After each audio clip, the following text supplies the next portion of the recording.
ये कहानी है रघु नाम के एक मूर्तिकार की, जिसकी उंगलियों में जादू था पर जेब खाली थी। गांव के नए मंदिर के लिए उसे भगवान की मूर्त बनानी थी, लेकिन उसके पास पत्थर खरीदने तक के पैसे नहीं थे।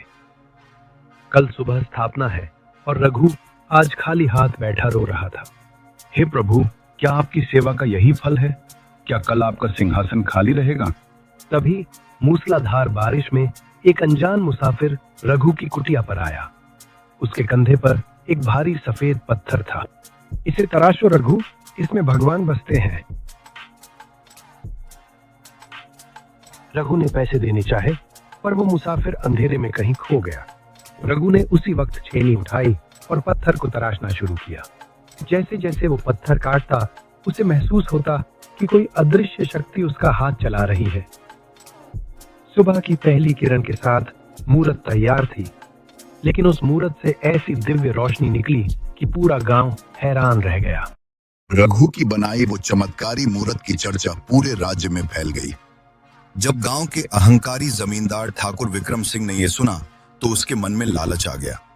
वो अपने सैनिकों के साथ रघु की कुटिया पहुंचा और बोला, रघु, ये मूरत मंदिर में नहीं, मेरे महल की शोभा बनेगी। ये लो सोने की मोहरें और हट जाओ रास्ते से। रघु ने हाथ जोड़कर कहा, मालिक, ये भक्त की भेंट है, बिकाऊ नहीं। ठाकुर हंसा और उसने अपने 10 सबसे ताकतवर सैनिकों को मूरत उठाने का हुक्म दिया। लेकिन ये क्या, 10 मर्द मिलकर भी उस छोटी सी मूरत को 1 इंच भी नहीं हिला सके। ठाकुर खुद आगे बढ़ा, उसने पूरी ताकत लगा दी, लेकिन मूरत जैसे जमीन में गड़ गई थी। तभी भीड़ में से वही अनजान मुसाफिर निकला और बोला, ठाकुर, जिसे तुम पत्थर समझ रहे हो, वो ब्रह्मांड का भार है। इसे अहंकार से नहीं, प्रेम से उठाया जाता है। ठाकुर का घमंड चकनाचूर हो गया और वो भगवान के चरणों में गिर पड़ा। ठाकुर विक्रम सिंह अब बदल चुका था। उसने अपनी पूरी दौलत मंदिर के निर्माण में लगा दी।